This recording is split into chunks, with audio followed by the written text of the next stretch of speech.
Well, aloha kakahiak, everybody. Today is August 20th, 2021.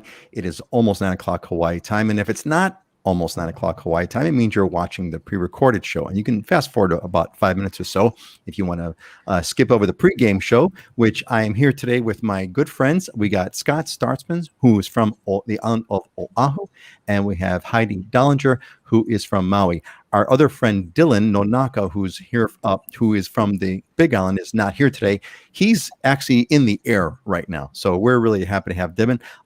We're really happy to have Scott and Heidi here. So let's do a real quick mic check and the coffee and the coffee check. Here, where's my sacred mug? Heidi, what's the coffee of the day? What's going on? You have a new poster in your background there too. What's happening, Heidi? Well, I just had a great walk this morning. Went out to the beach and stopped at my favorite coffee shop, of course, because that's how I love to start my day. And it's just, anyway, just so grateful to be able to get outside and enjoy nature. I mean, for me, that's just non-negotiable way to start the day. That I completely agree. That is the way to start the day. Scott, what about you? How do you start your day and what's going on over there in your neck of the woods? I started my day this morning straight into work, but yesterday I took a walk around Diamond Head. I was able to get up early enough and just kind of take a little break. And man, it was hard. I mean, talk about nature. That south swell's been coming in, and Diamond Head, as you know, if it's clean, it's an amazing surf spot, and it was coming in well over head high, super clean, no winds. If you get the winds off of Diamond Head, it can be brutal trying to surf out there. It's just victory at sea, and you're struggling for your life, especially if you're on a longer board. I go out on a 9-foot board, but I was doing the loop. I'm halfway around Diamond Head, and look over and I see the surf. I'm like, oh man, I was so jealous I couldn't get in the water. Lineup was packed, but it was great. It looked beautiful. Yeah, there's a big south rolling through right now, huge. Our friends are coming online already, which is great. So Joan Valentine, Joan, aloha from Colorado Springs. Joan has joined our fall 2021 cohort. Can't wait to get that started. And welcome, Joan. Great to see you. And we got Dwayne, aloha from Kentucky. Dwayne, I'm so glad you're here to visit us virtually from Kentucky. Actually, we got Scott. Scott's got the natural view here. He's got, those are real palm trees. That's a live shot. He is Scott. Here, hold on a second. Here, let here. Okay, now you can duck. Yeah, me get out of the way, right? much better view with me out of the picture. That's a great. Well, you're part of the view, but the view behind you is great. And Christopher is back with the hey, Christopher, welcome back, buddy. Good to see aloha kakahiaka from Christopher. And Tom Kerr has recognized that today is a state holiday. Today is Happy Statehood Day. Now that's an interesting topic in and of itself. We may talk about that. That is the Tom, the statehood is the least celebrated and most hated state holiday in Hawaii, without question. And maybe if we have a chance, we'll talk about what. Yeah, tell you what. Okay, so let's see. There's 90 that have joined us live. So statehood is like the most hated and unpopular holiday in our state. If you want to find out why, let me know in the comments if you want to find out, and then maybe we'll talk about it. Amy's with us. Amy Beard. Aloha, Amy. We're glad that you are here with us. And yeah, hey, Dwayne, that's right, buddy. We do watch these comments. It is a live show. Someone said, someone made a really cool comment. They said about the show. It's like, it's almost like a bunch of friends that are getting together on the weekend. And it's like, yeah, that's kind of what it's like. That's kind of what it's like. So I had a funny here's my funny story for today. So a super big thanks to Scott, who sent me a text message 10 minutes. So normally we fire the show up at 5 minutes prior. 10 minutes prior, I get a text message. Well, here's what happened. So for some reason today, my brain, it's one of the, look, we do the show every other week, right? Like clockwork, over a year now. For some reason in my head today, the show was starting at 10. So I'm like, okay, I got till 10. At 9, I'm gonna go take a shower. so at 10 minutes to, I get this text message, and I didn't even look at the text message. I'm like, who sent me a text message? And then all of a sudden, like, it's 8:50. Wait a minute, the show's at 9. Oh my God, Heidi and Scott are in the waiting room. Oh my God. So we made it. We are here. We made it, and thank you, Scott, and thank you, Heidi, for having the having the faith that we're going to have a show today. So it is 9 o'clock. Let's move into the news section of the show and do a quick overview. So let me give you all kind of a quick update on kind of what's going on here in the state over the past couple of weeks. Let's do it this way. Okay, so a couple of things. So if you look at the curve, I put some curves over there. You look at these curves, the two graphs. The graph in the upper right-hand side is the cases, and you're seeing a huge spike. So Hawaii, like the rest of the world, is going through a Delta variant spike. Us, it's huge. That curve on the right-hand side is since day one of the coronavirus. Day one, sometime last year, February, March, whatever. But if you look at that spike, we are way higher than we've ever been. So everyone in Hawaii is understandably freaking out. The graph below is hospitalization. So hospitalization curve, you could see it's also, we have surpassed the worst. It is worse now than it's ever been in the coronavirus in Hawaii. So everyone is understandably freaking out. So a bunch of things are kind of being talked around. They're talking about changes to the Safe Travels program. So the Safe Travels program up until right now is if you're vaccinated and you can show proof of vaccination, you can skip having to show a negative test. Now, if you're not vaccinated, you have to show a negative test. There's a Safe Travels app. You have to load the test on your app, and you show a QR code, et cetera, et cetera. So they are talking about changes. Changes may be coming. We always try to tell you kind of ahead of time what's going on with the show. So that's one thing. The other one on the related story over there is fake vax cards. Folks, don't fake your vaccination card. Don't fake it. There was two different families that had fake vaccination cards. They got busted, and they were put in jail. They posted bail, $14,000 of bail between the two families, and they're going to face charges. It's a serious crime. It's in Hawaii, using falsified documents for travel is considered a misdemeanor. Violators face penalties up to $5,000 fine and or up to 1 year in prison for a misdemeanor. So don't do that. Hospitals are getting full. Again, we're almost at capacity with hospitals. There's some big concerns, and curfew may be coming. So there's a bunch of stuff afoot. We don't know where it's going to go. It looks like it's leveled off, but it's not. It's the sort of like the jury's still out on that. So I think that's the big news. I'm going to kind of come back to my friends over here. That's the big news that I wanted to kind of talk about. Let's see. We had a couple of comments that have popped in before we get into our discussion over here. Yeah, and Scott is on the ball today. Chris, we can all thank Scott. Scott is what saved the show today. Had Scott not texted, I would have been in the shower right now and, kind of planning for a 10 o'clock start, and it would have completely sucked.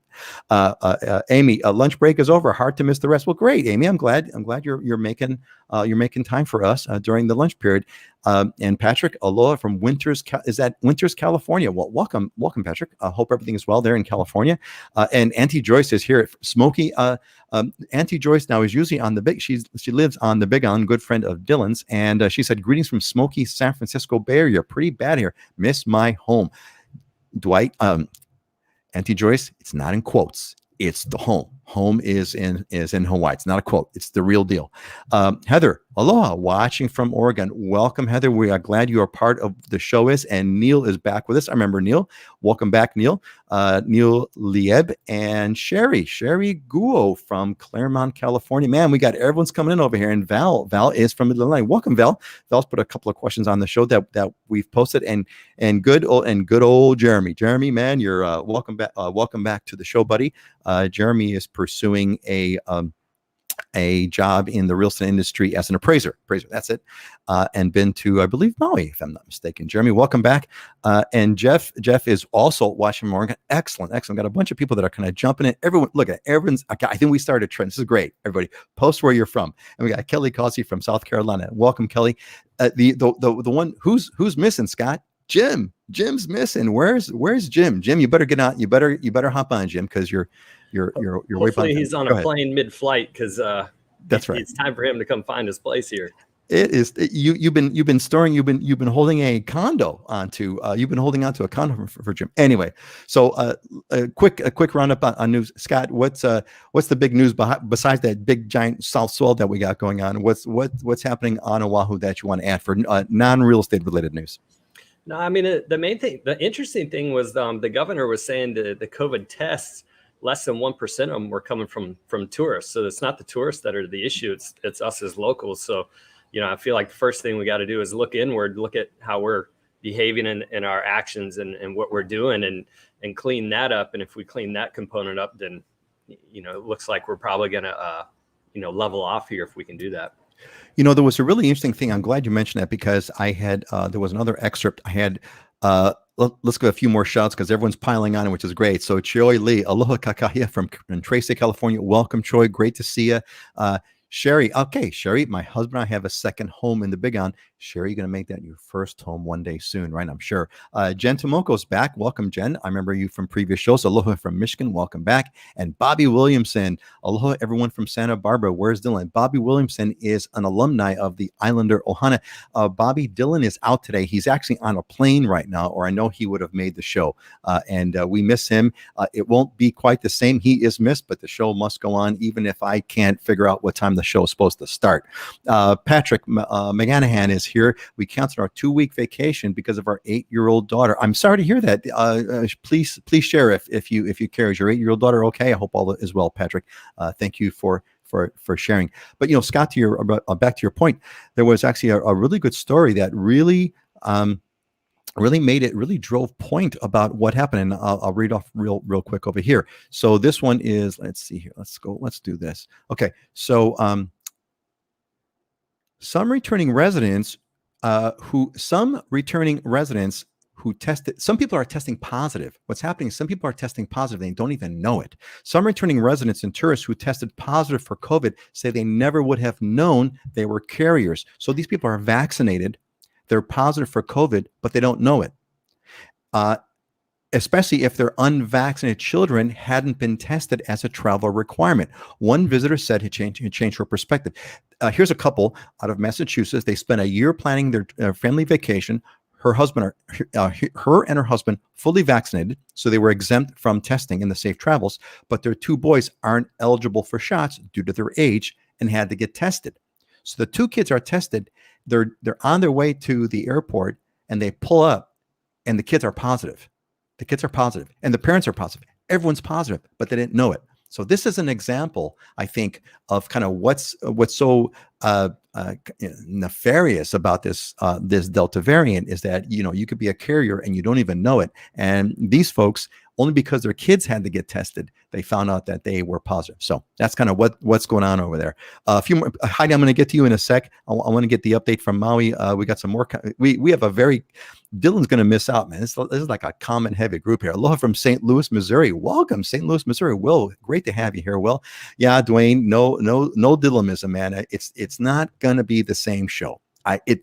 It's going to be as good, but it's not going to be the same. That's for sure. And so he owes us 2 next Friday. We'll make sure he's going to make over that. I have one for today in Dylan's place. Heidi, what's going on in Maui? What news do you have? What non-real estate news you want to share or report for us in Maui, Heidi? Well, I think, COVID and the Delta variant's on everybody's mind. That's on the news everywhere. We would love to be invincible with this vaccine, but things tend to be retreating a little bit. We can't have big gatherings. Again, restaurants are back to 50% capacity. So anyway, it's just important to be vigilant and be aware of what's going on. But as far as tourism, that's been as busy as ever.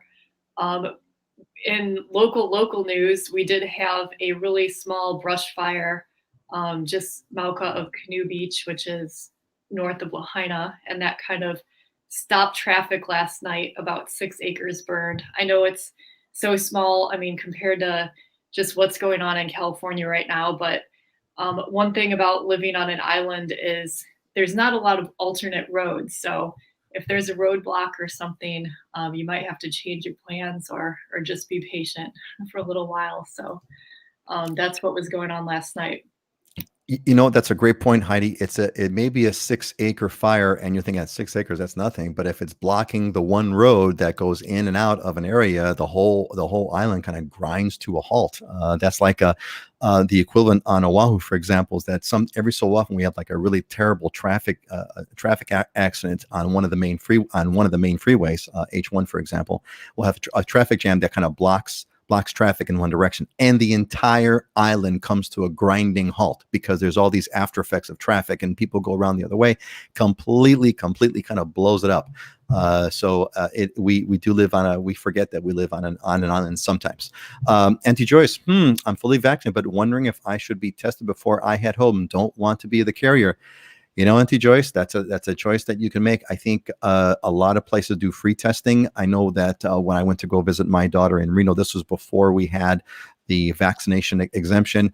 I did a drive-through, went to a CVS, put the thing up my nose, put the thing in back, boom, I had it was painless and it was free. So, it was no big deal. Let's see. We get a quick question in here from Will. I want to live completely off the grid in Hawaii. Where are the best areas to do this? Well, I was just researching this myself. You could do it anywhere. You could live off the grid anywhere in Hawaii because you just need solar panels and batteries. So just, pop a bunch of solar panels and a battery system, and you're done. You'll be off the grid. So the answer is anywhere.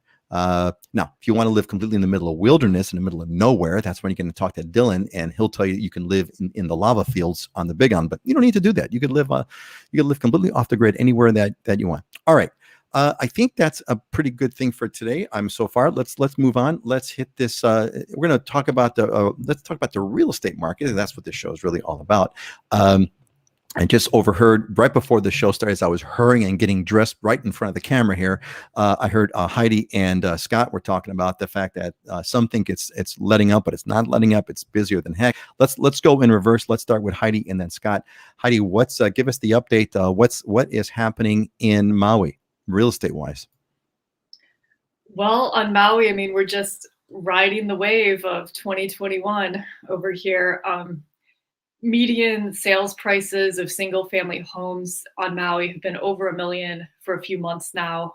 The latest market stats show $1,050,000 as the median price of a home, which is up over 34% since last year. And then condominiums, median price is currently $713,000, which is up 41% from last year. Just in total volume of everything that has sold on Maui, we're up about 150% compared to last year. We're of course going to see pretty dramatic differences compared to July 2020 versus 2021, because remember, July last year, nobody could travel to Maui. We were pretty shut down. So part of that's natural, but the other thing we're seeing in some cases is properties that would have been at risk for foreclosure in a lesser market. These owners are able to just list their property on the open market and sell them and get out from under them because there's just been so much appreciation and value. And then we're also seeing super, super aggressive just listing terms by sellers. For example, there's some listings that came on the market here. There's no pictures. It says no showings until an accepted offer as is. So, I don't know. That really takes the cake. Now the question on that's going to be is did they get an offer? That's the crazy part. We'll find out. Heidi, what do you think? Yeah, they're still getting offers. It's just and there you go. Personally, I wouldn't do that. I don't think that's the best way to market a property, but I think there's more story that goes into that.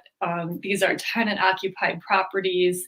I don't know. It would be nice to have a couple pictures though, or let somebody in.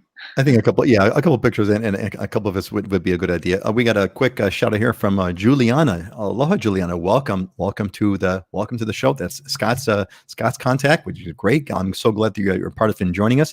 And Auntie Joyce comes back. Agree with Heidi. I got caught in the middle of a Caldor fire earlier this week on Route 50 to Tahoe. closed roads. So I had to come back through San Francisco through Truckee to Route 80. Yep, that's when there's only one way in or only one way out, it messes everything up. Joyce, Auntie Joyce, sounds like you're on your way to either coming from or going to Tahoe there. Heidi, what really kind of stuck out to me is the 40% increase over the previous, over the average or whatever it is, whatever the statistic that you mentioned. That is remarkable, because I don't think those prices are coming down ever. They're just going to maybe plateau, but it ain't going to be. I don't think it's going to be bubble. Scott, what do you got what's new in real estate? What do you got for us on Oahu? So I did a deep dive yesterday into every neighborhood to try to find something that's different that I could show everybody. And I can't. I feel like we're on a hamster wheel. It's Groundhog Day. The market is not slowing down. Every single neighborhood that I looked through for stats was 20 to 25% in price appreciation. So it's across the board. Every neighborhood is very strong. And the number of listings on the condo side is continuing to decrease. I mean, we were at like 1,300 about a month and a half ago active, and then we were down to 950 active. Now we're down to 899 active, and the number in escrow has eclipsed the ones listed. So it's quickly heading towards that single family home side. The single family home side is 455 listings active. So we're keeping steady with almost no inventory. I mean, I feel really blessed. I was stoked the other day. Kailua is one of the hottest markets right now. This listing had come on the market, went into escrow, over asking, fell out, went back into escrow, fell out, went back into escrow, fell out. And I showed it to my client, and they lost momentum, and we got it in escrow. It's a phenomenal property. They're going to tear down the house and build, but we got it at list price in a market in Kailua that's typically 107% list to sales price ratio. So we were celebrating, like jumping up and down, because we got a list price, accepted offer on the single family home side. Whereas on the condo side, I got one in escrow at the collection down in Kaka'ako. We were only competing with one other offer, and we got it at list price. So that's kind of where the condos are moving to. They're moving to that list price category, but the inventory is decreasing. So we're going to see more inventory coming in that side. But I've looked everywhere for some kind of slowdown, some kind of change. It's not. This thing is steamrolling ahead. And I don't see any slowdown in the near future. If so, it's going to be 5-6 months out from now. So, we've been, we've got the show every other week, and it's a slight variation on the same theme, which is the market's going crazy, etc. So here's my question to the two of you: where do we see this ending? Where's this gonna, how far is this gonna go? Because right now the price curve, Heidi, you mentioned it, and I saw this written up in the news. Maui median price for single family homes has been over $1 million now for, I think, 3 months. I think that's gonna be a permanent fixture. I don't think it's gonna go back down below. Prices are continuing to inch up as demand is still high and supply is still low. Where does this end? Heidi, do you have any sense of where this is going to end? Yeah, I mean, you've been in the business for a while. What do you think? Well, I mean, I don't know the future, Peter. None of us do. I see more of a leveling off. I mean, I think the big jumps in prices might have already happened, but I mean, demand's just not slowing down, because even though there's not a lot of listings, there's all these buyers that have been waiting and now are ready, and now the time is right for them. So as soon as new listings come on the market, I mean, there's going to be buyers for it. So, I mean, to me, that there's no indication of this slowing down anytime soon. I mean, I think it would take some kind of world event or major changes in policies, or, I mean, something, but just the normal market, I mean, demand is not slowing down. I think if anything, we're just going to see maybe leveling off a little bit. I mean, I don't foresee prices jumping quite as drastically this next year, but I mean, buyers aren't going away. I think the big thing my big takeaway from you, Heidi, is that the demand is still high, and the laws of economics demand, high demand, low supply, prices go up. Scott, what do you think? If you here's a question from Jen, and I think it's relevant to the conversation here. So Jen says, look, not trying to predict the future, but with the insurgence of new residents, do you anticipate that we will have a exit in another few years? Jen, I'm not sure what you mean by exit. My understanding, I guess, exit from this madness. My understanding is there is a high percentage of folks who move to Hawaii only to not like it and move back. Thoughts? So Jen, there's a lot of people who come to Hawaii and move back. But I'm going to put that category. Those aren't the kind of people that plunk down $1 million for a home. The folks who plunk down $1 million or 700,000 for a condo or whatever, they've gone through the process. They've been a part of the island or Ohana too. But anyway, that's beside the point. So I don't think that the ones who come, and there are many who leave. There's no question. I mean, a quick statistic I've got for you. Is that the Department of Economic Development, last time I checked, which was a while ago, but I think the stat is still the same. We had about approximately 50,000 people that move to Hawaii every year, and about 60,000 people that leave Hawaii every year. Now, it's not the same 50 that leave, but it's just to kind of show you that there's a lot of people that are leaving Hawaii. I don't think it's the people that just bought a home. Scott, where do you see this going? You're pretty good at predictions, and we're not going to hold you to anything because that's not what we do here. We all know that the future is in motion and no one can see the future. But where do you see this ending, Scott? Yeah, 100% of what I'm going to predict is going to be wrong. But there you go. I see it continuing to go on until either something drastic changes, which could be interest rates. Or affordability, or you hit an affordability ceiling. Because part of what's driving this, besides a lifestyle factor, is the fact that interest rates dropped so much, and that created effectively a 17.5% price drop. So if we're up 21%, that's only like 4% that we're up. And I remember Paul Brubaker was saying on his presentation from the economic side that affordability prior to the shutdown was extremely good. In general, from a marketplace standpoint, housing was actually very affordable for people. And then you have the interest rate drop. So we've got this affordability component that's allowing us to continue to go upward. People can afford it. And I think there's a little bit of like Heidi said, I think we'll start to slow down. We won't continue with 20% price appreciation. That's not sustainable. I think next year we may be double digits, but I think it'll be, in the 10% range, somewhere around there.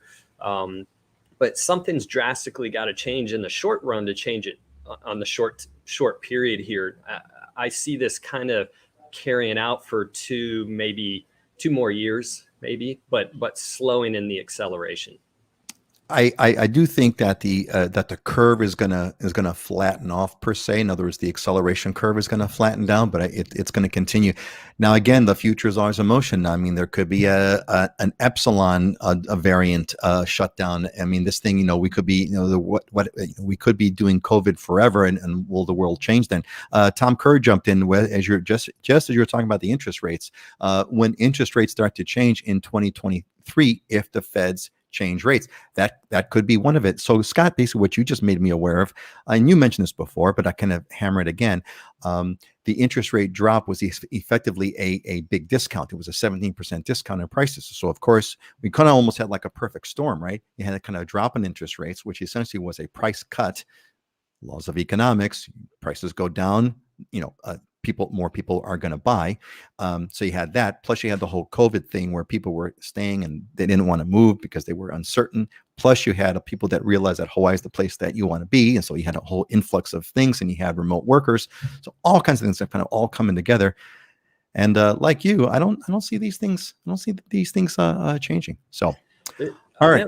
I met with a guy. Actually, he said he watched the show. I met with him in Kailua, and he had a really good point that I believe in, but he said it in a way that was really interesting. We all live on cash flow. So we buy our house on cash flow. If we make $10,000 a month, we're going to put our mortgage payment or our house payment at like $5,000 a month because we want to be positive cash flow, right? And you have to for lender guidelines. So people can still afford those payments fairly easily because the interest rate drop was so good, right? So from a cash flow standpoint, it's very affordable for housing for people right now, and they're going to continue to buy until it's not.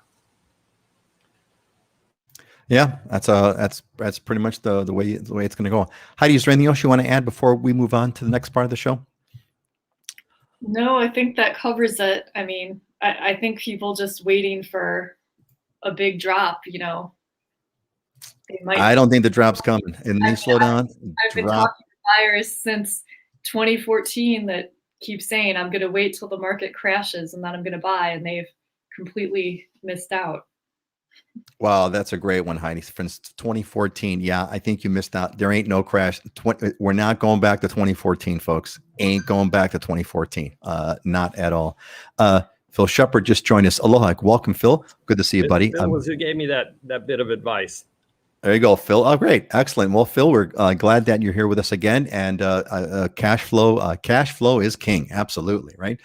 We got that for. And then Auntie Joyce chimes in. I know natives who are part of the exodus to the mainland, and one did because she got a lot of money for their homes, and others were priced out of the market. Yep, there's all kinds of dynamics, right, Auntie Joyce? I mean, look, there's a lot of people who are, everyone's got a different life, right? Everyone has different lives. And this is why what makes free economies so much more prosperous than controlled economies, because people have different reasons. Some people have, family on the mainland that they want to return to. And this is this is a perfect time for them to sell the home that they bought 20, 30 years ago. And it's appreciated now. And they could sell it for, over $1 million. And some people are retiring on the mainland with family. Others are moving in the opposite direction because they got remote work, and they can do. We have a couple, Scott, as you know, we have a couple members of the Islander Ohana who have been able to move and buy a home in Oahu because they can do, and Maui for that matter, they could do remote work. So everyone's changing. There's all kinds of different reasons. So excellent. Great. All right, let's move on. We want to give everybody a quick update. I talked about the Islander Ohana. We opened up the fall cohort a couple of shows ago, and I'm totally stoked. We are sold out. So if you can still apply, but we'll put you on the waiting list for the next one, which is going to happen sometime in January probably. But I'm totally stoked. We've got I only take 15 people at a time. We got our cohort of 15. I'm totally stoked. I want to thank you all for being a part of it. Thank you all for joining. I am totally stoked. We have a lot of fun with the Islander Ohana, and I'm kind of stoked about moving on. All right, let's do this. Let's move on to some questions. So before we move on, let's do this. So before we move on, everybody, so what I wanted to tell you all was this, is that if we're going to go into some, I've got a bunch of slides, questions that people have submitted to the show over the past. I've got them all lined up. We're going to go through these, and then, we'll just do our normal show stuff. But we got 41 people who are here with us live today, right now at this moment. If you've got a question, pop it in the comments right now. You come first. You've got priority. And if we don't get any questions, sit back, enjoy. I hope this is entertaining for you. And we're going to go through the questions as we're going. But I just want to make a point. If you got some questions, pop them in the comments right now, and then we will get to them. All right. Let's move on to the first question that we got queued up for today, which is I've titled this as housing for three. We had a couple of people that ask about these questions, and I thought it would be kind of good. So David from Fort Myers said, "Hey, look, we're looking for safe and affordable housing for three." And Rose from North Miami Beach says, "Hey, what's the cost for a house to accommodate three adults?" So if we said, look, housing for three, given today's market and the situation for where it's at, what would be your advice? And Heidi, I've got, since this is the slide, this is the Maui slide. This is the, by the way, folks, if you don't, hey, quick trivia question. What's the view? Where am I at this photo? There's a person whoever took this picture. Tell me where they're at when they physical place. Where physical place are they at? I'll give you hints on Maui. Physical place on Maui where they took this shot. Pop it in the comments. Let's see who gets it first. All right, Heidi. Why don't you get us started? What's your advice to say? Look, I'm looking for housing, safe and affordable housing for three. What would you say? Well, if you're looking for, say, a 2-bedroom condo on Maui, I mean, you might budget around 3,000. I mean, you might be able to find some things that are less. To rent any kind of house, more like 4,000 to 5,000.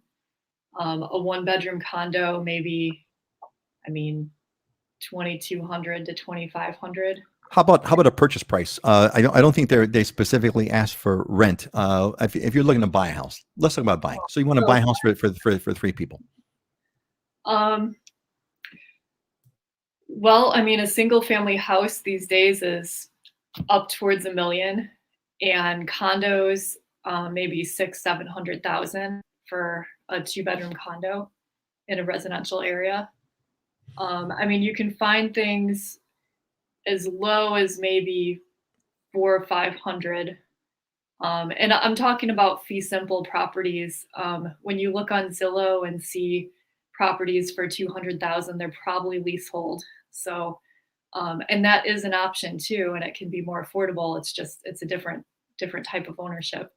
But fee simple, I would say for a condo, maybe budget 600,000-700,000, and for a house, I mean, around $1 million. You can find some things that are less. And then depending on what areas you want to be in, I mean, some areas you are really looking starting at 1.5 or 2, like if you want to be in Kaanapali or a gated community somewhere. Excellent. Thanks, Heidi. And we got our winners here is Jeremy. Jeremy jumped in. Looks like Haleakala. Jeremy, that is correct. This is the this is the famous House of the Sunrise at Haleakala. And Jen was right behind you. Jen, Haleakala. Although Jen got the I don't know if that's the correct diacritical mark. It probably is, Jen, but thank you. Jen gets extra points because she put the diacritical mark over the A, Haleakala. Scott, how do you respond if someone says, look, we want safe and affording? Well, I guess the safe, right? Safe and affordable, although Hawaii is safe pretty much everywhere. Scott, where would you say to either Rose or to David, who are looking for safe and affordable housing for three, rough cost? Yeah, I think those two kind of don't go together, right? The more affordable it gets, then typically the less safe it is, right? You're talking more or less 700,000 for a single family home you're starting, and that's on the outskirts. That's if you get into the Leeward Coast, which then the question is are you okay with the neighborhood? Is it safe? There's a socioeconomic element out that side. That you can get a pretty good home for 700 and maybe a little lower, but once you get into Eva Beach and some of the other outskirt areas, you're 700,000 for something halfway decent. The other option that people don't sometimes think about is on the condo side. I mean, most of the people you got walk-ups and unsecured buildings, things like that. Most of the people that I deal with that want to be in a condo are secure parking, secure building, security guard cameras, whatever, so that they can get that sense of safety. And then you can get more affordable at that point, 450,000, even in town here, Honolulu, like Waikiki, Punch Bowl, some of those areas are, you can hop, skip over to Kailua, Kaneohe and get some stuff in that same kind of range, 450, 500,000 and up on the condo side, townhouse side. But yeah, the closer into town, the more expensive things get. And the neighborhoods get more expensive on the housing side. Yeah, so there's quite a range of what you can pull, but it's going to depend. Again, I think the key one is safe and affordable, right? So I think that you mentioned a good point, Scott. Is like, yeah, you might be able to find a condo for 500,000, 450, but it could well be one of these walk-up condos that the security is a fence, and that's about it, and anyone can kind of walk up to your unit, etc. So that's a really good point. You got to really kind of think that through.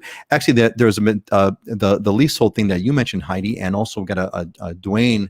Dwayne says, hey, how available are leasehold single family properties in the market currently? Good one, specifically on Oahu. And actually, thank you all, because you got my very next slide about this, which is about leasehold. So look at it, I didn't time it that way, but that's the way it popped up. So this is gonna be great. Let's bring up the leasehold, because actually, now that the prices, that the prices are at historic highs, I wonder if there'll be a return to leasehold. It's inevitable, I would think. Anyway, so here's the question. So Alex says, I'm a single minimalist, not opposed to a small but pleasant living space. I have a healthy savings and sufficient salary job lined up in the end of summer. I know I'll want or need to buy a property sooner rather than later. I found attractively priced leasehold studio condos with 7 years on the lease. I think that's the key word, 7 years on lease. Question, Should I consider purchasing before even arriving, assuming the property meets my needs and budget, and find a trustworthy agent? Well, we know who the trustworthy agents are. That's the easy part of the question. So let's take Alex's question over here and kind of expand this into a discussion about leasehold properties. So here's Alex. He's thinking about buying a leasehold. First of all, a quick definition: leasehold, as the word says, is lease. You are leasing the property. You don't own it. Bring it up this way. A leasehold property, as the word says, you lease the property, just like you lease a car. That means there's a term. And when the term is up, the property goes back to the landowner unless there's a renegotiation, an extension of the lease. So it's not at all like a traditional buying. And because of that, the prices will fluctuate. Now, Alex says he's got 7 years on the lease. That means after 7 years, if there's not a renegotiation of that lease agreement, the property goes back to the landowner. Typically, there will be a renegotiation, but you don't know what the new lease amount, which is a monthly rent, there's a monthly rent per se. It's not a rent, it's a lease, but there's a monthly lease amount that you have to pay for that property. So real quick, a primer on that. But leasehold, is this going to come back? I mean, Scott, what's your advice? And Scott's saying no. What's your advice for leasehold? Hit this first one first for Alex. 7 years on the lease. Should he go for it? Number one. And number two, what do you think about leasehold potentially coming back as this market continues to kind of skyrocket? Yeah, I don't think we'll see leasehold coming back, and it's because the unintended consequences that came down. I mean, you got to look at the history of what leasehold, why it was created. It was created for affordability, right? Which is the point you're kind of talking about, Peter, is will it come back? Because we're getting into prices where people deem it as unaffordable, right? And you're trying to make housing affordable for locals. The problem is they were set on like 99-year leases, and everyone goes, we're not going to have to deal with the problem for a long time down the road. And less than 1% of properties on Oahu are leasehold. So it's not many, but when you have these buildings that are coming due like this, and you have 400 units and 400 people in these units, the city does not want to evict these people, because that's what could happen if the landowner says, I want the units back. They can take them back, fix them up, do whatever they want, resell them, rent them, release them, however they want to deal with it. And that's just a nightmare. In fact, back in 2005, I think it was, or early 2000s, the city council passed a bill trying to force landowners to sell the fee. They went to court, they found it unconstitutional. And then what they did, the state gave significant incentives, in fact, no capital gains tax, if the landowner sold the land to the condo owners, effectively making it fee simple at that point. So I don't think they want to get back into that. There's some that are left, and I think they'll stick around for a little while until somebody eventually sells the land. But it's not, there's the unintended consequences down the road are too big of a headache. To his answer, what he was asking, the question is, it's obviously not the same kind of asset or the same kind of give you the same kind of financial stability.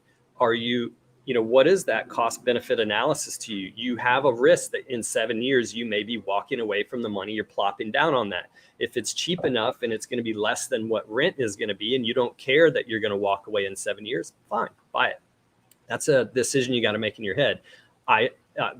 This unit, the first unit I ever bought, was leasehold, but the landowner had died and there were 3 owners, and I ran the numbers, and I'm like, these guys aren't going to want to keep the land. They're going to want the cash and get out. I took a risk on that. The renegotiation fee was coming up, and they ended up selling it. So, and I had a discount on it because of that. Now, you got to be really careful. It's just a more risky purchase, and you have to analyze whether or not the money that you're putting in, is it okay if you have to walk away from it? Sanssouci down on the beach has 2 years left on the lease. You can buy a studio unit right on the beach for $200,000 to $250,000, and you may be walking away from that money in 2 years. Is that worth it to you? That's a great point. I'm going to come back to you later, Scott, with a question about the current leasehold market prices rise. But let's talk about that later, because I want to get to Heidi. Heidi, what's your sense? What would you tell? First of all, what would you tell Alex here? Alex, who's asking about this leasehold condo, sight unseen, by the way, 7 years on the lease. Buy it before I write. Let's kind of hit that one. And then, what's your sense of what's going to happen? Where do you see the leasehold market going on Maui? Well, I mean, leasehold and sight unseen are kind of two different things to talk about. But I'll talk about the leasehold market first. Is leasehold coming back? It's not coming back in the sense there's going to be more inventory of leasehold.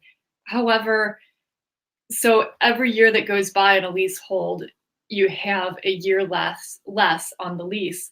So logically, you think, well, it's going to go down in value every single year. Well, that's not how the leasehold market works at all. Um, Leasehold markets appreciated significantly over the past few years, and the reason is people look at leasehold and compare it to what else they could buy that's fee simple. So I mean, I've sold leasehold and they've doubled in value.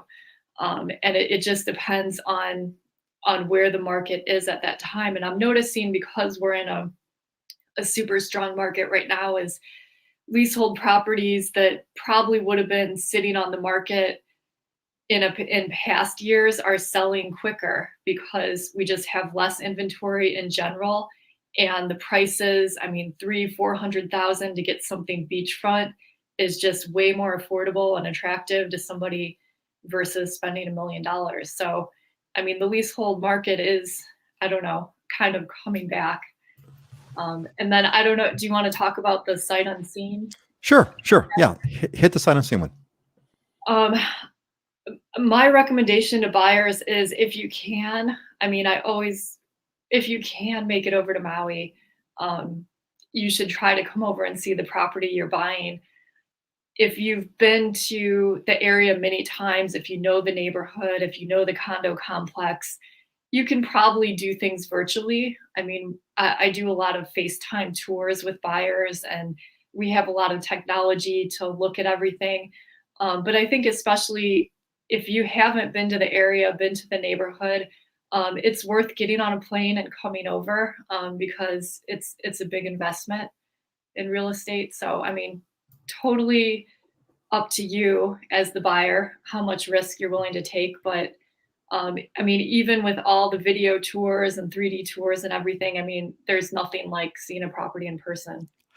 Yeah, I couldn't agree more on that. I mean, like you said, I think the qualifier would be if, for example, you had gone to a resort destination, a given property, and you go there, let's say every year, and you know it like the back of your hand, and a unit in that building goes for sale. Yeah, maybe you can get that one unseen, but other than that, it's like the difference, as you were saying this, Heidi, you're so right about it. You could do all the videos and photos that you want, but it's sort of like the difference between looking at a map of a trail, right, versus being on the trail, right?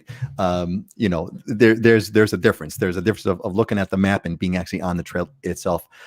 Scott, Heidi touched on what I kind of want to come back to you on, which is, yes, leasehold's never going to quote come back as and Heidi well expressed, as an increased inventory. There won't be more properties coming on the market for leasehold.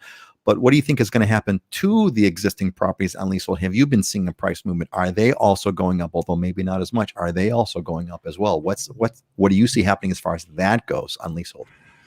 Yeah, I mean, obviously, whenever you're analyzing the market in general, looking at what you're going to do, if fee simple prices have gone up considerably, then you're considering leasehold, you're going to compare that, right? You're going to see, okay, well, wow, that's way up here now. Look how affordable I can get this.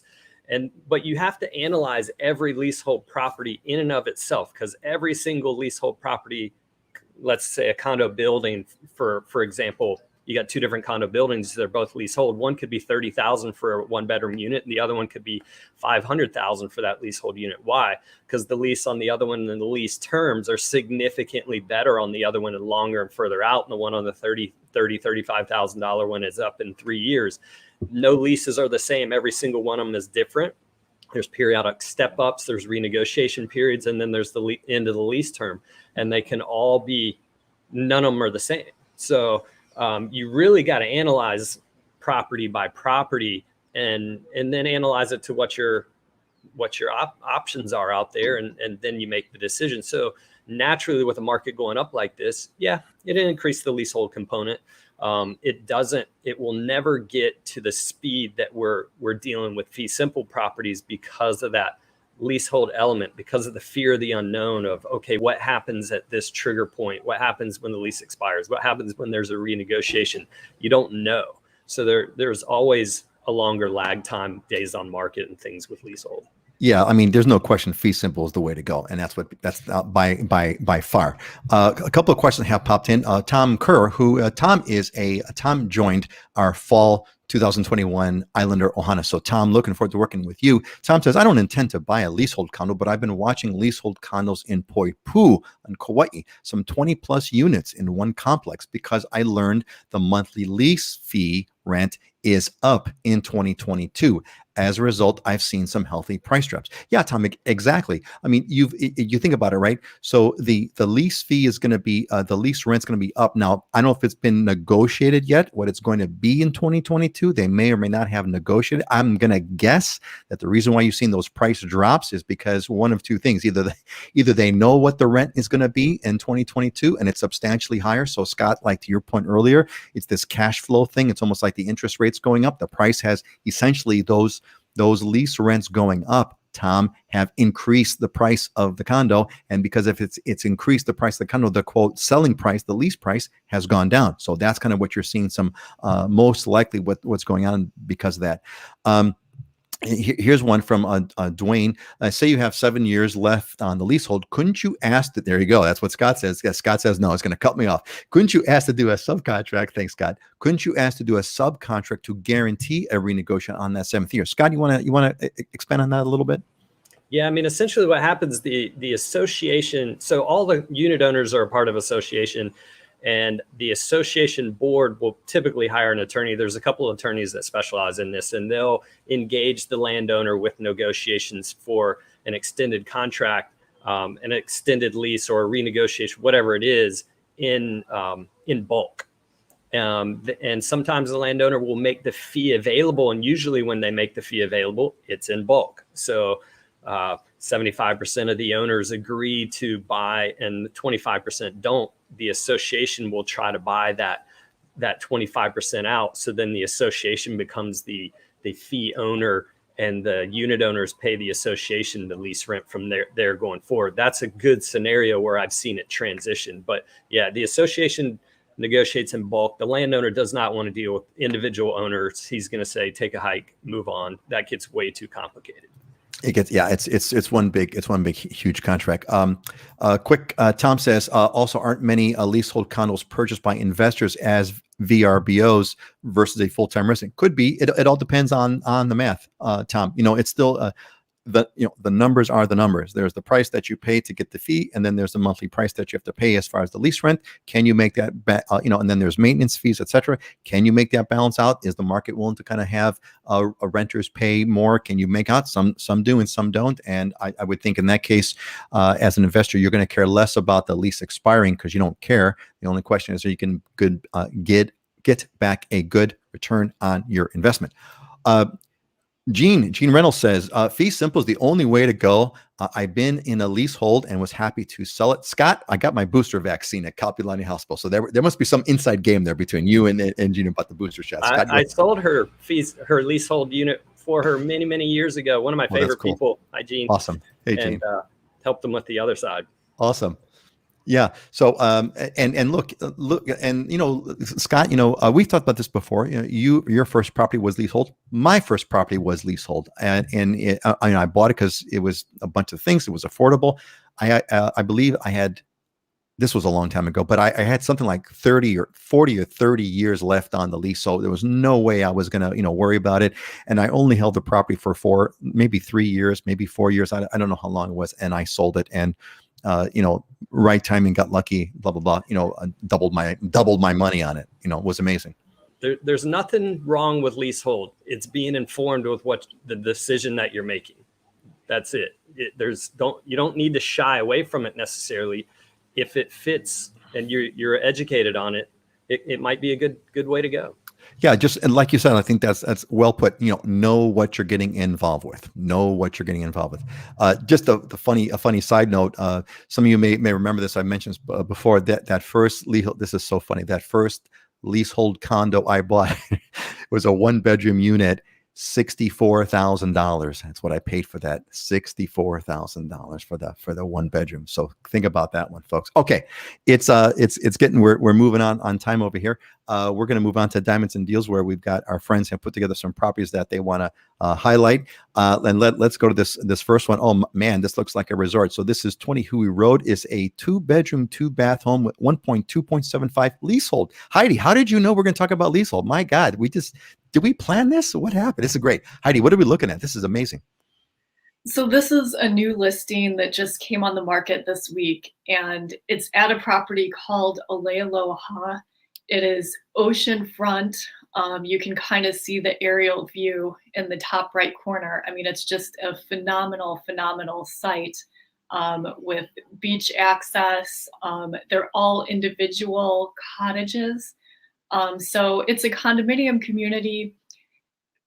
The condominium takes care of all the landscaping, and it's gated and the common areas, but everybody has their own little cottage oceanfront here. So it's really cool. There's no other place quite like it. The list price here is $1,275. It is a leasehold property. There's quite a lot of time on this lease. I believe it goes to 2069 or so. I mean, I would have to verify, but there is a long time on it. And if there's at least 30 years left on the lease, that qualifies people for, they could do a 1031 exchange and buy here, because you can't normally do a 1031 exchange with leasehold. They do allow rentals of 30 days or longer, so people can do some vacation rentals here if you want, and a lot of people live here full time as well. Thank you, Heidi. This is again, folks. We know this is God's way of designing our show here. Heidi put a leasehold property, and now let's just say, Heidi, for discussion purposes, let's just say that the lease expires in 2070. Now that may not be the case, folks. I want to disqualify it. Make sure you look into the details. We're just using it as a conversation piece. It's not unthinkable, because that's 50 years from today. So if the lease, so here's a question for you all. For our internet audience here, our YouTube, Facebook Live audience, if you were looking for a leasehold, especially if you're in your 40s, right? Would you, if this was available and you were looking at homes, and Heidi, give it really quick, what would be, if this home was fee simple, rough, what would be the cost? Rough. Maybe like 4 million. Okay, let's say 4 million. So here's the choice. You want to get a beautiful, gorgeous beachfront property. You could either spend 4 million for fee simple, or you can spend 1.275 and have a 50-year lease. And let's just say, again, for discussion purposes, you'll be dead before the lease is up. Now, it doesn't matter, because you may want to turn over to your family or whatever, but you'll be dead before the lease is up. What would you rather buy? Would you rather get the 1.25 and get the beachfront, amazing beachfront property, or spend $4 million for the exact same property? What would you do? Throw it in the comments. I want to see that. So Jen says sold. She's sold. Jen, hey, get a hold of Heidi and get that thing, man. But that's a question for you all. What would you do? Would you buy the leasehold, knowing that by the time the lease is up, you'll be dead, and meanwhile you've enjoyed a beautiful property for 1.275, and let's just say you have let's just go even further. Let's just say you've got the $4 million. Would you rather plunk down 4 million for a fee simple property, or plunk down 1.275, pocket the 2.8 million in your pocket, and do whatever you want to do and enjoy your lifestyle, enjoy yourself, right? What would you rather do? And here we go, right? So Choi says, do the leasehold. Yeah, right, exactly, right. And so does Dwayne, lease all day. So this is a great example. We just showed you how leasehold can work under certain circumstances. Again, you guys still got to know what you're doing, got to know what's going on, etc. So, all right, I think we beat that leasehold thing to a pulp here. Okay, Scott's got Scott, we just talked about some great range there. Waikiki Studio. What's this? Yeah, so I went with an affordable transient, unit, legal vacation rental unit. It's a studio for $380,000, right in the heart of Waikiki. You got great views. I mean, check that out. That's Kalakaua Avenue in the right picture. That's coming down the road there. So you're right in a good spot, Fort DeRussy Park, overlooking that. So you got some green space between you. It's 313 square feet. It comes with a kitchenette with a 2-burner range, a built-in microwave. It's a very nice studio. Travertine flooring, granite countertops, full granite backsplash. They did a great job, but fee simple. You put it in the hotel rental pool if you want. You don't necessarily have to, but you can. It gets really good occupancy, and you're right in the heart of Waikiki. Block it off sometimes and come and use it. Scott Sherry's asking, what's the monthly homeowners association fees here? It's actually not bad. It's about $750, but it includes electricity, water, sewer, trash, cable, and internet. So wow, that's completely reasonable. That is a good price. So you walk out, you're right on Luxury Row. So you're right by the Ritz. You're right by a lot of really good shops and restaurants. Good location. I still can't. In my mind, I know where Fort DeRussy is. But I can't place what I'm looking at. But don't go into detail. I don't want to bore you with my lack of a spatial understanding. Okay, a bunch of questions. Scott, I think we got some buyers here. So Troy is asking, is it noisy? Troy says, is it noisy from traffic? Jason Sims is like, oh wow. Okay, tell us some more about the property, Scott. Is it noisy? What's going on? Yeah, you'll get. I mean, you should expect noise in Waikiki no matter what. But sound travels up. You're right on Kalakaua Avenue, so you will get noise. What floor is this on? What floor is this on? I think it's the top floor, which I think is the 11th floor. It's not a tall building. Okay, 11th floor. Got it. So you're gonna get noise. That's Waikiki. You're gonna get noise. You are 11 floors up as opposed to the second floor. So 11 floors is better than 2. So you're gonna get you offset it with views at least. I mean, hey man, look and not just that, but a studio in Waikiki, $380,000. It's fee simple. It's a legal transient vacation rental. Scott, any sense of what the rents are going? What you can? You could put this up for $500 a day easy, I would think, if you rented it. I don't. That's a good question, because I wonder how things are going to adjust, because the hotels are able to charge so much now. So are the Airbnb people able to bump that up a little bit? I don't have the numbers on this. I haven't seen it, and they don't post the performa, so I would have to go and dig it. Gang, winner, if you want this property, there's a link in the descriptions. Click on the link and get on the form, and let's do it. All right. Hey, I must say it's definitely Dylan's presence was absolutely missed. It was absolutely missed, but we had a great show today. All right, let's kind of move on to our closing thought. Let's kind of wrap this one up. Let's see, Heidi, why don't you go first? What's your closing thought for today? Well, my closing thought is, God, I'd love to buy that studio in Waikiki. That's a closing thought. Closing in terms of close the sale closing thought. Excellent closing thought, Scott. Scott, what's your closing thought for today? What's your closing thought for today? My closing thought is the pessimist sees difficulty in every opportunity, and with all the difficulty we've been going through and stuff, it's easy to kind of focus on that sometimes. But for me, I always try to shine on the opportunity side. And I had a conversation with I had dinner with a client the other night at their house, and we had the conversation about all the positives that have come out of COVID. That it's not good that people have died and we're in this kind of environment, but the positive things that have come out of it, including this show. I mean, we never would have been doing this if it wasn't for COVID. So it's focus on the positive. Well said. Focus on the positive. And Auntie Joyce agrees. Now, Auntie Joyce, I got to tell you, if you don't know already, Auntie Joyce is a huge fan of Dylan, and she's called Auntie. Dylan calls her Auntie Joyce. That's how she got her name here on the show. So she's considered a family. But Dylan missed a great show. Yeah, he did. I hope he'll watch it. Very informative regarding fee simple versus leasehold. Mahalo, my friends. Yeah, I'm glad we had a chance to kind of dig into that. We kind of skipped around that. I've got some. There is in the Islander Ohana courses on the fee simple details. But yeah, and MK says, yep, focus on the positive. Absolutely. So I actually put together a closing thought for today. I had told you all that one of my things I've learned to do, and I've really been enjoying is I read the Bible. I read Proverbs, and Proverbs is really cool because Proverbs has the book of Proverbs there's 31 chapters, and so it's easy. You just read the chapter of Proverbs on the day of the week it is. And so this week I was reading through my Proverbs, and I came up with this one, which I really enjoyed. Proverbs 16:13. Commit your work to the Lord, and your plans will be established. Now, what does that mean? To me, that means commit your work to a higher purpose.